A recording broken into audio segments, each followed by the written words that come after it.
topo and coffee. If we were in Vegas, it'd be topo and whiskey. That's what I make you. For me. How much faster would I be going if I did it? You know what I mean? Little topo whiskey. I don't know. I wonder that often because some of the bareback riders like to. And to me, that would slow me down. I'd just hit alongside of one. I'd be like, whoa, man. Those horns are really hauling air. They're way out there. They're so huge.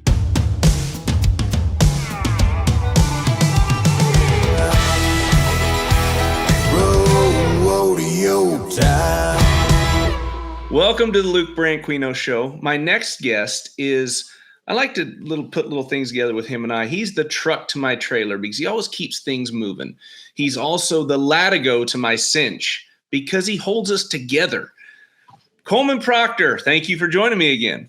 Hey, thanks for letting me be on. I love your podcast, man. You're doing a great job. And hey, great job, Commissioner Branquinho. Oh, yeah. Well, that was a one-year gig. I haven't heard back if I got fired or rehired or anything like that. But I don't think any of that. Kid Rock Rodeo, how fun was that?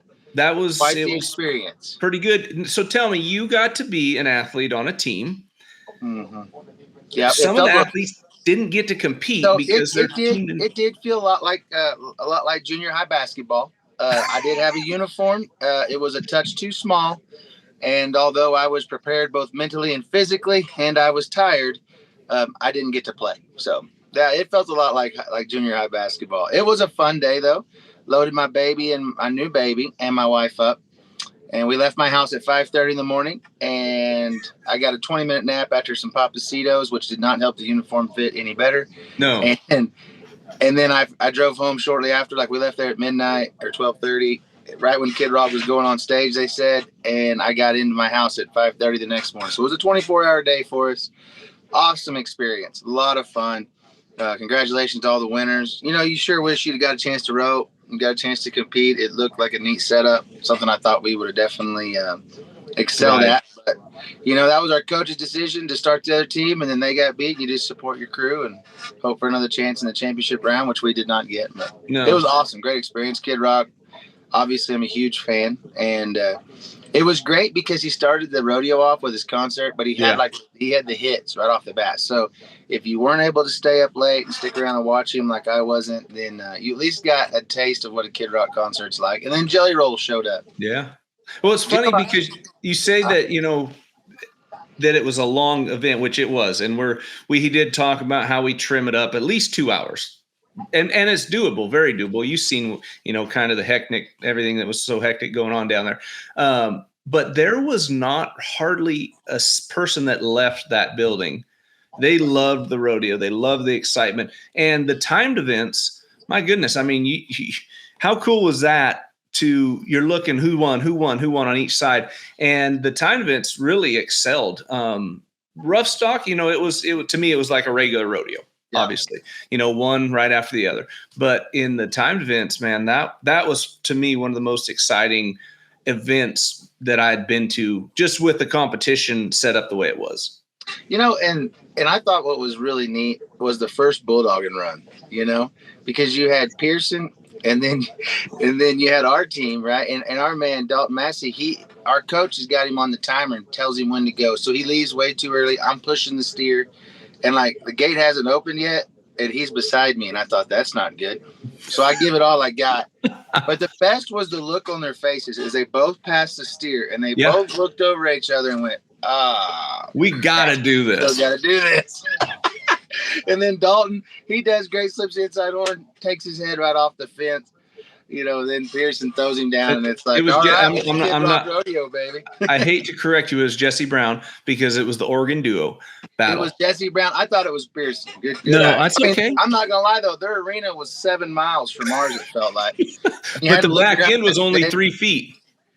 I'm telling you, but like the stage in the middle of it, you had to look around there and see. It was neat though, man. What a great event. That was so much fun. So putting this whole thing together, everybody was worried about the team ropers potentially getting caught up in the stage right there, especially if you're on Arena A, which was, you know, turning into the stage. I don't feel like that was ever an issue. Like we talked about extending the chute, pulling the boxes back. You know, there was a lot of unknowns that obviously we figured out on the fly. But yeah, that was a cool event. But it certainly didn't affect me any. But what is affecting you, and I want to talk about that, 2024, you guys are, which is crazy looking at it, you guys 31,000. You are what? You guys are 20th in the world, right around there? Oh, 17? I don't really know. We got around 30,001. Everybody gets wrapped up in those numbers early. Right. Even my dad, it's funny. I don't even know how much he really pays attention to the standings until it's September. But even he was like, "Hey, let's get to go and get them numbers up." And I'm like, "I'm dang near 40 years old, Chief. I haven't heard that speech from you my whole career." But everybody gets wrapped up in that. And right. Truth be known, this week we're at Vernal and North Platte. We're kind of starting our venture out west. I fly back home to some stuff, and then we come back next week for Prineville and Reno and Pleasant Grove. And it's kind of spread us out just a little more this year. It feels like June's almost a little longer, and then it just starts and it's nonstop. But we've only been to about 23 rodeos, so yeah, we're well ahead the $1,000 a rodeo average everybody talks about. And truth be known, for the last 6 months we've gone to 24 rodeos, and in the next 6 weeks we're going to go to another 45. So welcome to the summer run. What's important is, our chemistry feels great. Logan and I, this is our 4th year roping together. It's certainly the longest partnership I've ever had. And I think him as well. We have a great respect for each other and a great understanding of what the other one's trying to do the whole time. And it's really helped us. And we got a great chemistry. I got some really great horses, and they're all healthy, sound. They're firing. I got a great vet crew over there at Signature, keeping everybody feeling the top of the game, And so I'm leaving this summer with more confidence, I think, than I've ever had. And in just the herd that I have, obviously I've always had great confidence in my partners and my ability. But this year I've really got some great playing partners. Well, here on the Luke Branquinho Show, we do a segment called Rodeo Trivia. In the tie-down roping, the roper has a small rope in his mouth. What is that rope called? Well, and I bring the numbers up because I get called all the time. Like, hey, we're at 29 rodeos at Reno. We have X amount of dollars won. Well, these guys forgot that I haven't rodeoed in a long time. And when I say long time, I mean 3 years in this business is a long time because things change so much. And, it used to be when I was, especially 15 years ago, if you could be to 28, 30 rodeos at Reno, you're good. Yeah. And if you had at that time $18,000 won, you were still in hell, you might have been in the top 15. Now you look at guys they're going into Reno with 20 some rodeos. If they don't have 30,000 won, they may not be in the top 30 because rodeo has changed that much. Oh, I agree completely. And what's been great too is these committees. They've made that we go to more rodeos, adding 10, 12,000, and it's equal money in the team roping. Yeah. And there's just more opportunity out there. It's a great time to be a rodeo cowboy. The money's up. Everything's really, committees are doing a great job. And it does make it look, harder on paper to make the finals. But in reality, it makes you more profitable when you get there. 100%. And I got to apologize to some of our fans because I had a comment on one of my last shows that I talked too much about my career, and it was in the past. But who said that? I'll be honest. I love talking about your career because, it's one of the greatest, if not the greatest, bulldog career of all time. And every day, people don't realize the advantage I've had the last 4 years of getting to visit with you on stage every night. I get to talk about feasting with the lion, So I love it when you talk about your career because honestly, it gives you such great perspective.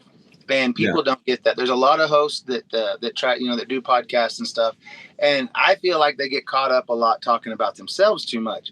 But I certainly don't think you are one of those people. Well, thank you. Especially when you have such an educated opinion about it all.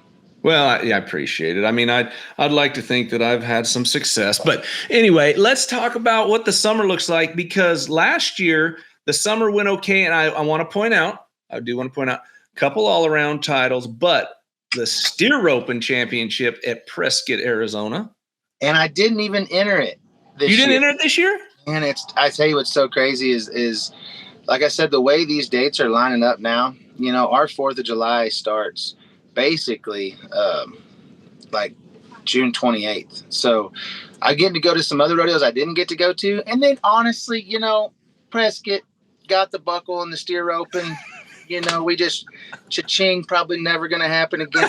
I actually tied with Chet Herron, who's quite possibly one of the greatest steer ropers to ever come out of Oklahoma. And so it was really neat. And Chet was so cool because as my first steer roping, obviously title and buckle, and he let me have it that day, and they mailed him another one. So it's a buckle that I wear often, and it's something I'm very proud of. But I did actually get to enter the Prescott in the team roping this year for the first time in 7 or 8 years. I don't know the last time I've been to Prescott for the team roping, but that was a fun venture. Last year I left Greeley, got on an all-night plane, flew to Vegas, rented a Prius, and drove for $32. I drove from Vegas to Prescott back to Phoenix and turned in my rental car. So it might have been the first time that steer roping was actually profitable, but I was rolling on about 2 hours of sleep.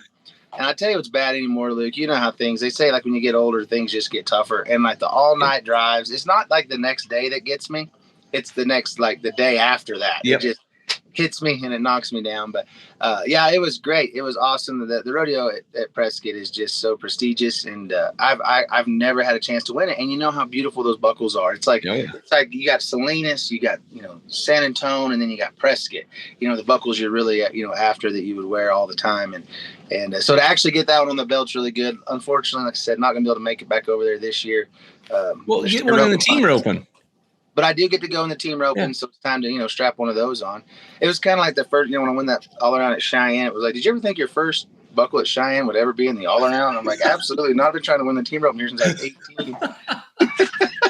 18. Prescott was always one I wanted to win. One, because that's where Lindsay's family's from, and she was born and raised there. And two, like you said, those buckles, I could remember when I was a kid seeing those guys at Santa Maria at the Hometowner walking around having their Prescott buckle on. I was like, damn, that's a sweet buckle. That's the stuff right there. Never got it. It's very hard. I find this, it's very hard to win the Hometowner of your sweetie. You know what I mean? Like Travis Graves, his wife, she's from Oakdale, and he's tried to win Oakdale for so long.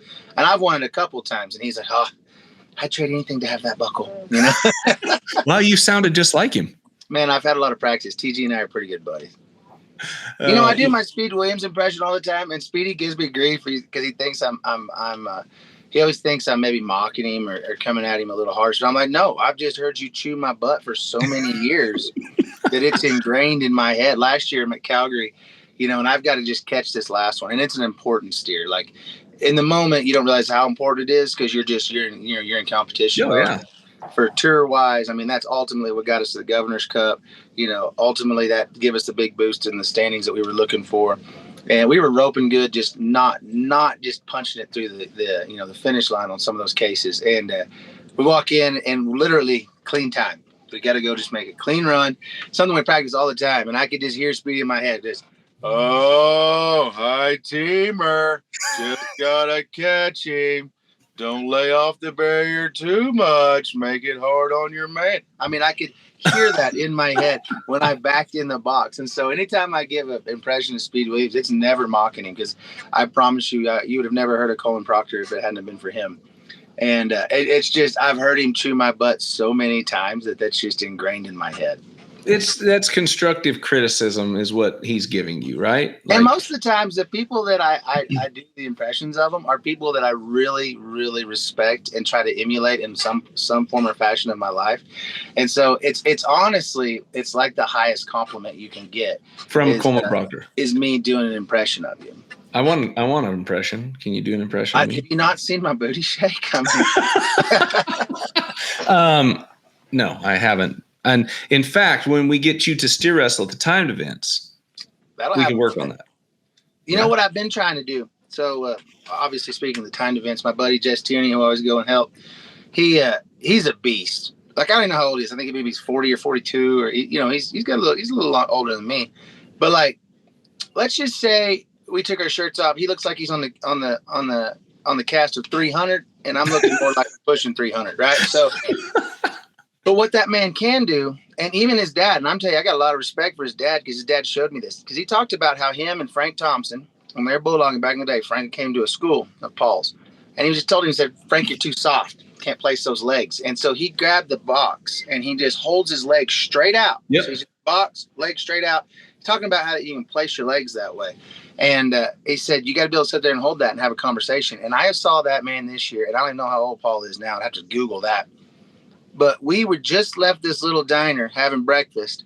And I said, man, what about these verticals you do? He goes, oh, yeah, you just got to hold your horizontals, and grabs the bumper of a truck, pulls his legs straight out, and just talks to me, carries on a conversation. Yes, sir, like a big ranch hand grill guard. So Jess, what he can do, he can climb the rope. And his workout for the timed event is he sits on the floor, legs straight out, and he climbs it to the rafters. With his legs straight out? Straight out. So I'm like, I gotta learn how to do this, right? So I'm gonna have my wife Amazon me a rope, because you don't want to do this with just a Lone Star head rope, right? No. You want to have the proper equipment. It was funny. I throw this box out at the barn, and poor J-Dub, guy that helps us out there at the ranch, wouldn't be able to rodeo without him. Hats off to old J-Dub.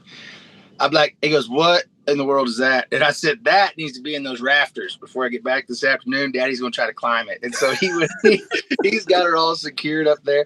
And I've been trying to climb my rope. And it's funny, because at first you don't get very far. You know what I mean? I'm trying to pull up 240 athletic, and you don't get real high. You know what I mean? And so then finally I'm getting where I can get above my tack room. And now I'm getting like the closest I've gotten like that far from getting to the rafters. With your legs out? No, right now we're just trying it. But I don't use my legs to climb the rope. It's just all upper body right now. And then so a bunch of steer ropers, they're all like family anyways. They stopped by the house the other day on the way to Claremore, and we got rained out on our practice session. So we were in the barn. I got my rope down, and they send a video, and Jess climbing the rope, and they send it to Martin Poindexter. Now, do you know who Martin Poindexter is? He is, the Marlboro man, the original Marlboro man, and still an athlete. I don't know how old Martin is. He's still tying them in 10, like a superb athlete. So they send that to Martin, and Martin sends back a video of him climbing his rope in his yard, getting to the top, cranking him out 5 or 6 of those pull-ups. Because that's what Jess will do. He'll hit my barn. He just goes to the rafters, gets him 5, comes back down it, back up it, and back down it. So Martin sends a video doing the same thing, except when he gets back down halfway, he starts doing his leg raises, right? He comes down, he said, well, that's the old man's workout. That's impressive. And so he was giving me some advice. He said, lay on your back, pull yourself up off your feet, and then lower yourself back down. He said, you do that about 10 times and you'll be running up that rope. So that's been the new workout. Been working on that. I'm trying to get in bulldogger ready shape. Looks like you got some calluses on your hands too from it. Or do you wear gloves? Surely you don't wear gloves. Please don't wear gloves. No, I don't. Well, at first I did, because I'm not going to lie. It's not, what they said. What's Chris Stapleton say? Falling feels like flying till you hit the ground. So the farther up you go, you still have to have the same amount of strength and energy left to come down just as slow, because that's no fireman's pole, son. That'll burn your hide off. So I did go leather gloves in the beginning, but now I'm going bare-fisted, man. I'm really trying to get mean with it. And so we're working on that. I got to get in steer roper shape. My ankle's still significantly swollen from roping calves last year at the Indian finals when I rolled up and sprained it really bad. I've never had a sprained ankle. Do you have sprains? Oh, yeah. Or below stuff? Well, both. Both. Yeah. Yeah. I sprained that ankle. I was on crutches. My partner told me that we should not consider the calf roping a. What are you doing? That's exactly what he said. Although I tied the first 2 in 10 and won the qualifier to get in, and I'm like, Daddy's back. I mean, I'm not saying Riley Webb, needs to be worried, but I'm just saying maybe he doesn't let him count out. And that ended very quickly. But so I've still been dealing with the ankle injury, so we're still trying to work on getting it tough, because I didn't realize how much in the steer roping that ankle holding me in the stirrup. Like there's a certain point I can stay here, I can't stay here, and here's where you need to be in the stirrup sometimes. But you think about it, working out not for the steer roping as much, but that has to help you in the team roping. I mean, charging the front and just positioning. And I'm not saying that you can't. Obviously, you are successful at any shape stage of your life, but I feel like especially the older a person gets, and you start using that mind frame of I need to get in shape to be better, it just helps you get better throughout the whole process. Well, let's talk a little transformation, because, I mean, hey, can I just say in the most heterosexual way possible that you look great, man. Thank you. You do. You look great. But how much like working out is it? It's a mentality. When you're climbing that rope, what I've found is like just when you think, like, man, I got no more left, if you never stop and have that thought of, I don't know if I can do this, and you just keep sticking one hand over the next, pretty soon you reach your goal. And I feel like that's a lot like what we go through every day out here rodeoing. 100%. You know, it's easy to beat yourself down mentally. And as soon as you wonder if you can make this happen, is just when you're going to stub your toe. And so much of it is mental. And that's, you know as well as I do, this rodeo deal is completely mental, and both on paper and in reality. You know what I mean? People think you're mental for keep trying it. And honestly, I got to keep working out. You know, I got the third kid, and I thought the dad bod was hard to resist after the first two, but this third one, boy, it is. I'm taking a licking and I'm keeping on ticking, let's say. So is that diet coffee? But anyway, back to that. Yes. So for me, the working out is, and in fact, like if I miss 2 days, like I have the last 2 days, I get cranky, which is weird to even think that you get cranky for not working out. And the other crazy thing is it puts me into some sort of tailspin where I just want to eat crap, eat shit. You know, instead of when I work out, I try to maintain that good, healthy diet. And for whatever reason, when I don't, I'm like, oh, I'm pissed I didn't work out. Let's get a cupcake. And I'm like, that doesn't even make sense. It should be the opposite. You work out, you give yourself a treat. You don't work out, then you don't eat. You have salad and water. That's it. But I do, since I don't have that competitiveness in the steer wrestling anymore, except I will say my oldest has a chance to make the high school national finals in steer wrestling now. So have you loved that angle of it, that coaching side, helping him? Yes, but in all honesty, there for a little while, I would try to give advice and it'd be like this. I'm so glad to hear that that's not just me. Yeah. Oh my God. But fortunately, you know, we live obviously here in Hico, and Justin Schaefer's there, and it's awesome because Justin is so good with teaching and teaching correctly. So Cade gets so much out of being there practicing with Justin, and it's really been just amazing to be able to do that. But the journey hazing for him is more nerve-wracking than nodding my head for a gold buckle in the 10th go around at the national finals. More nerve-wracking than when you hazed at the finals? When I nodded my head for a gold buckle at the finals. No. I'm asking if hazing for him or when you hazed at the finals, because you always talk about hazing at the finals was the worst experience possible. Oh, hazing for him is way worse. Man, I tell you, I had to coach my daughter's soccer team. I told her, man, we got one of these. We have zero control of her. I can't imagine having 8 of them. So I get to be home for one soccer game with my daughters. And I'm so excited to get, how it is rodeo and you miss a lot of stuff. And you're always trying to make it up. So on the way to the game, the coach called, he texted that morning. He said, hey, I got an emergency at work. I'm not going to be able to make it. Can somebody stand in for me? Obviously, daddy just feels the call. So right. I went ahead and was like, yeah, I can do that, So I started Googling the rules because honestly, I played soccer, but I was so young, I don't even know, Were you the goalie? And yes, 1,000% I was the goalie. So was I. Yeah. So I have no idea about it. You know what I mean? How many kids are allowed on this field? And they're like, people will help you out. So we get there. And I'm telling you, I've watched Ted Lasso. So I really channel my inner Roy. I'm like, I need a whistle, Steph. And she's like, I'm not letting you have a whistle. I'm like, crap. Okay. I'm just out there. Whistle. And so anyway, I got my starting lineup, right? I got 4 of them. And I've got 2 kids that are pretty serious about it. Right. And then I've got 2 kids that are running everywhere. One girl won't move. She's just standing there. Right. And I'm like, okay, kids. And I'm very self-conscious about, I don't want to be perceived of like, I try to move a kid and like somebody thinks I've touched her inappropriately or this, you know what I mean? There's a lot. It's a silly world we're in now. And I don't, so I'm trying to like kind of give them a haze and air haze. I'm like, hey, let's step up here. And this other team is whooping our tail, right? Like they're taking it to us. Finally, when my one girl, she just lays down, right? And I got one kid that like, and one of my good players, like 20 seconds in, he gets hit with a ball. He gone. He just goes to mom and dad. He's sipping juice, and my wife, who's very pregnant, I'm hollering at her, send me another kid.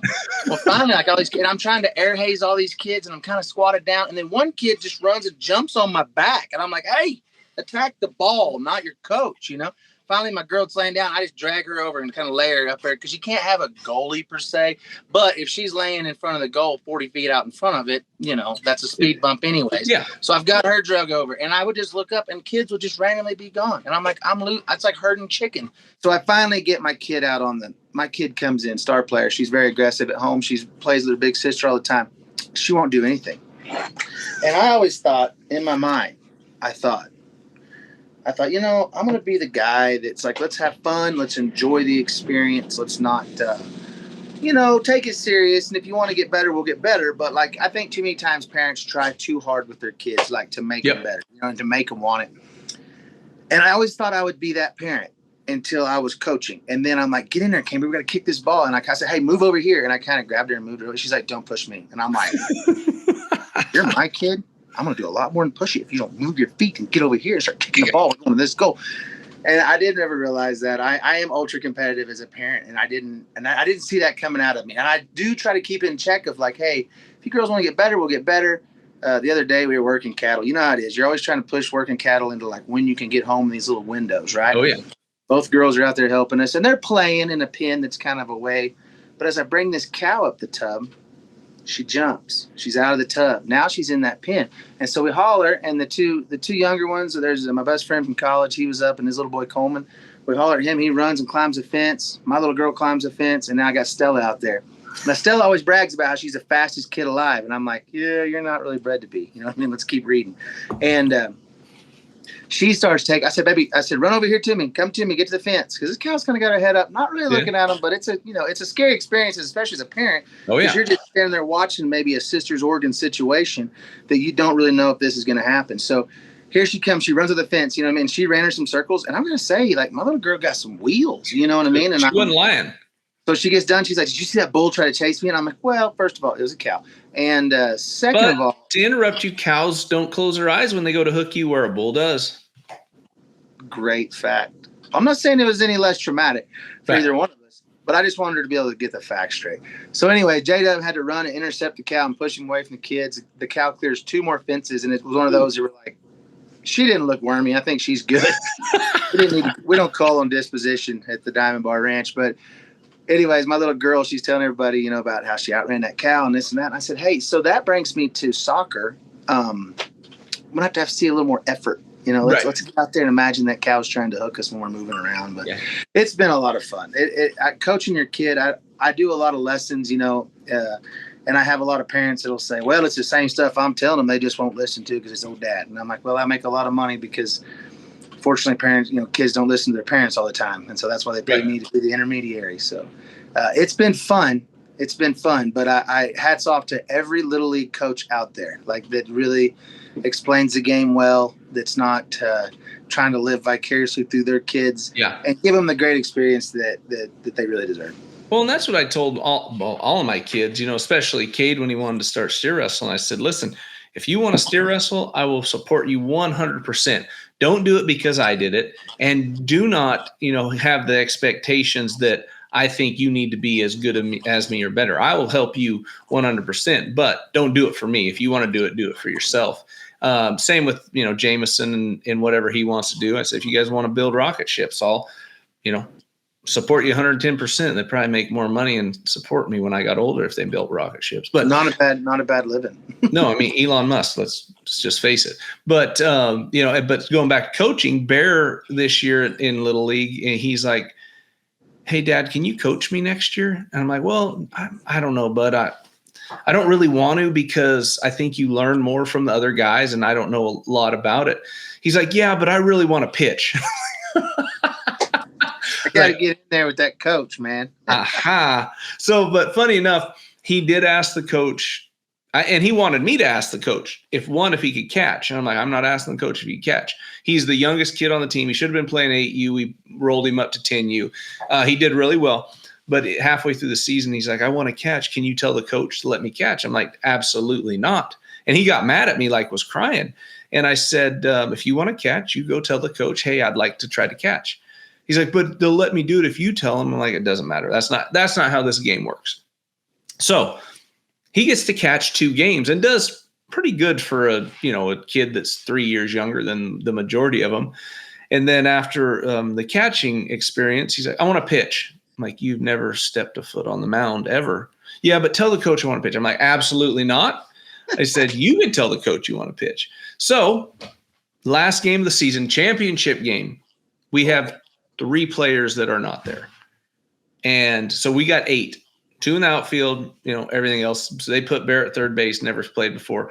They throw a kid out, stealing third. He catches the ball on the foul side of the bag and can't reach around. So he just falls on him and hits him over his shoulder with the tag and gets him out. Dang So that. Cool experience there. But then we run out of pitchers. And Bear gets to pitch the last. Yeah, they pulled him in. He got to pitch. We had been working on it because he had wanted to, which was cool. He threw probably 10 strikes in warm-up and then walked the batter. But, cool experience for him. He got to do it. I've got so much respect for for any of those pitchers, especially, obviously OU, college softball World Series champs. Yeah. Is that 3 or 4 in a row now? 4 in a row, I think it is. I'm not sure. And I tell you what, those girls, 70 feet away. Have you ever tried to zip one underhanded? No. I've tried to throw a water bottle away doing that. I'm telling you, I would hit. I was talking to Ty Hurd, and he was talking about coaching his little girls' softball team, and it's coach pitch, Yeah. Or it's kid pitch, but if they walk so many, then the coach comes in and pitches. Mm-hmm. So I've been warming up. It's 30 feet. You're 30 feet from that bag, and I could hear it in his voice, and I'm like, oh my gosh, you beamed the first batter. Because she was so little, and she's tough. I was like, please tell me she charges the mound. It's funny. It's funny how you talk about the pressures that we go through. Obviously the American for me is probably the most pressure packed steer I've ever run. I've been in a few situations that the whole season came down to one steer. Nothing like I think I'm going to experience trying to help my kids along. Right. Trying a horse for them or, helping them with their barrel racing or whatever. Yeah. It's, man, there is so much pressure. And it's funny to hear, especially a guy like you that's been in so many pressure situations, hazing for your kid. That's nerve-wracking every time. Won't you just literally dry heaved at the state finals on the first one. I thought I was going to throw all these kids, these bulldoggers, they're kind of looking at me and I'm like, I get off, loosen my cinch off, adjust the Hazen Source saddle. I didn't though. I got on.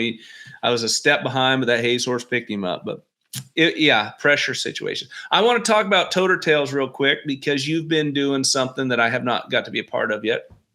Look at these sweet Toter Tails hats. I don't have one of those coming out. Well, they're just getting released. I was supposed to take some lifestyle pictures for them the other day, and I'm like, if you guys would make them available on the online store, we could get rolling. Got a pretty good following that they've been asking where they're at. Check out your Toter Tails gear. Red Dirt Hat Company, great people helping us out. Got the merchandising finally kind of going. And I tell you what's so funny about those Toter Tails. It started out just those little videos I do on Facebook.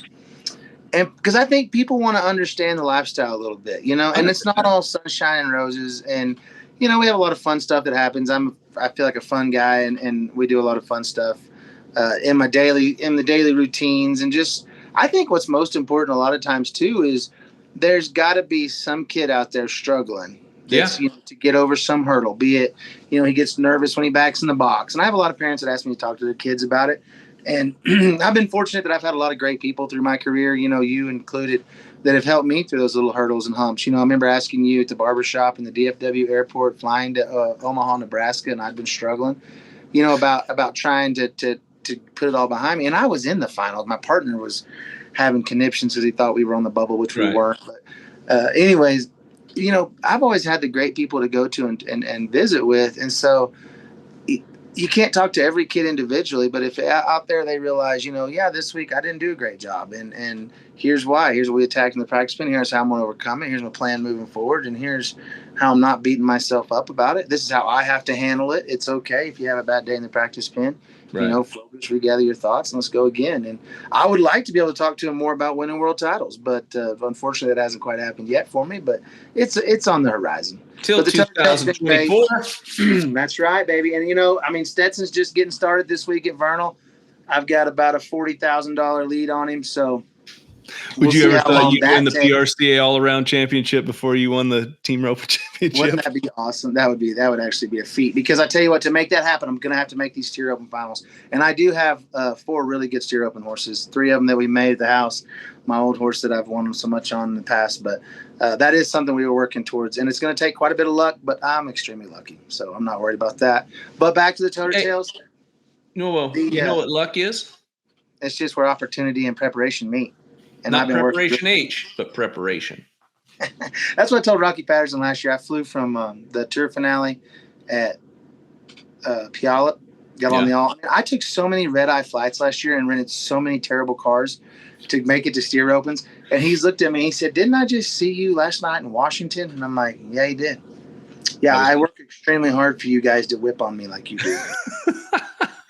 But the Toter Tails has been great. And I've gotten, last year I was so excited. We got a bunch of new equipment. I had some great guests, man. Will Loomis came on. I had Riley Webb and a few others that great material. And my audio, I don't have the team, right? I've got me and Tiff, and then I've got a guy back home, Logan, that, he's able to run my computer for me, and he kind of cleans up the audio because we kind of go live. And that's one thing I like doing about it on location is, I feel like I can steer the conversation where nobody gets in trouble. And because you want to make your guests look good all the time, you don't want to get them in any controversy with sponsors or anything else. So I've had some people want to, like, hey, let's crack a few open and let's have some Toter Tails. And I'm like, well, that'll be Toter Tails after dark. I don't think that's going to sell to my main media. But the idea for the podcast, I had a buddy, Tyler Boston, was like, man, you got to do this. You got to do this. I'm like, oh man, there's a lot of people doing it. I don't even know if I like it. I'm good at conversating and talking to you. I don't know about leading the conversation as well. But what really got me was I go to the BFI when it was in Oklahoma, when I first moved it over there, and you wouldn't believe the amount of wives and parents and dads and, people all across the spectrum that know me because of those videos. Man, I love your videos on Facebook. And I'm like, yeah, I rope too. But so anyways, that's what really got it started. I had some great ones last year, but my audio actually squawked up on me. And like in the middle of it, you hear the worst squeaks. And I'm like, oh. So I wanted the audio quality to get better. And we're refining a few things. Like I said, Signature's put me in some new places to put the mics. So we're really looking forward to firing that back up this summer. We're back in the Toter. I did price it for a little while. Right. Because 3 kids, going to need some bunk beds in here. Got to get some other things rolling. But when you got Logan, so yeah, you have to have 3 kids, Logan, and bunk beds. Yeah, which Signature did a great job. My 6 horse has it's got its own bedroom back there. We are spread out pretty good, so we are very comfortable. I think we had 8 of us going to Calgary last year, and here's 6. One kid, Clay Clayman, Bulldogs from Missouri. Yeah. He crawled in the nose, which the slide comes in, and there's a hole about yay big. He crawled in there, and that's where he rode going down the road. I was like, you are psychotic. Like, I would never do that. But it's a safe tight spot. Safe. But it was funny because, Ty, Ty, world champion, Ty Erickson. Huge. Erickson. That's Tiff's cousin. He catches a ride back with us. And I said, okay, I got 2 options for you for sleeping. You have the upstairs, which not a lot of depth, but a lot of length. You have the dinette, not a lot of length, a lot of depth. And he's like, well, I'll sleep up there. So he got up there, and his chest, like, he's so big. Like, you don't realize how stout that guy is, right? His chest, it's like he couldn't breathe, and he kept running back out there. So he spread all 6'12" of him out on the dinette and had legs everywhere for days because I sleep in my bed. You know what I mean? Oh, yeah. Yeah. It's funny how we do that. I can remember at San Francisco, they had San Francisco, Logandale, Oakdale all one weekend one year. And I had my trailer, my 4-horse, and it was all Bulldoggers. We had myself, Jason Miller, Gabe Ledoux, Ronnie Field, Dean Gorsuch, Stockton Graves, and I think there was one more, maybe Billy Buganig, I can't remember. And these were, this was 12 years ago, so it wasn't the big luxury living quarters we have now. There was 3 of us in the nose, 2 on the dinette. Oh, boy. And the bunks were tiny, so each, there's one guy in each bunk and then somebody on the floor. And that's how we rode that week. Is that crew that you had right there, you wouldn't even need a jack if you had to blow a tire. You'd just be like, Ronnie, Stockton. Dang, grab a hold of that, pick it up. Yeah, exactly. That's exactly right.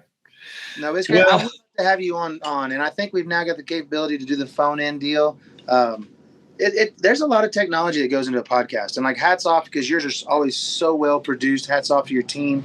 You know, the way that you guys get it going on it's quite amazing. And I know, and I have a full appreciation for that. But that's also why I haven't signed a lot of the sponsor deals with the Toter Tails. I've had some offers, but kind of like doing them when I want to do them. I think I find interesting people with great stories, and we try to share those. So. Well, you've damn sure done that. Yeah, and I want to be on, but I want to tell you good luck to you and your partner, Logan, because he's really the glue. I mean, he's the one that he's the back cinch. The back cinch, yes. The front cinch, he's the back cinch. You know, Logan's a lot of fun. I can't brag on that guy enough. He's an amazing healer, and he has the best horses in the PRCA. You know what I love about him? I'm going to brag on him because he won't. But what I love about him is every year he'll have a horse that he'll put in the Horse of the Year contest, right? And he's not the guy. He's not going to text out. He's not going to advertise. He's going to put it in there. He's not doing a lot of publicity for it. Just if you think he's worth a vote, vote for him. He's on the ballot, right? And how it should be. And he has won it a couple times, and he's won second. You know what I mean? A couple times that maybe he got out political a little bit, but that's the world we live in. And you know that. But that's him. He just observed my word for what it is. He's not going to make a big flare about it. He's an outstanding healer, and he's an outstanding guy, and he is an outstanding basketball player. Yeah, we get on the court a little bit. Now that I got that ankle, I don't know, maybe I'll move to shooting guard or, just big man underneath the basket. But we have a lot of fun. We play golf a lot. Him and his wife came to my golf tournament here a couple weeks ago. We do a big golf tournament, give away a bunch of buckles. We actually got in a 3-team playoff for the buckles, and because we do 4 flights. I'm not going to tell you which flight it was, but we do 4 flights of buckles like a barrel race. And so we had a playoff, and him and his wife came out on top. They won the buckles. I'm going to have to hear about that, I think, most of the summer, but we're excited. We're a great team. We really set the run up good. He makes me fast. That's what's been fun about it, is he still makes me fast and relevant. So it's been a lot of fun.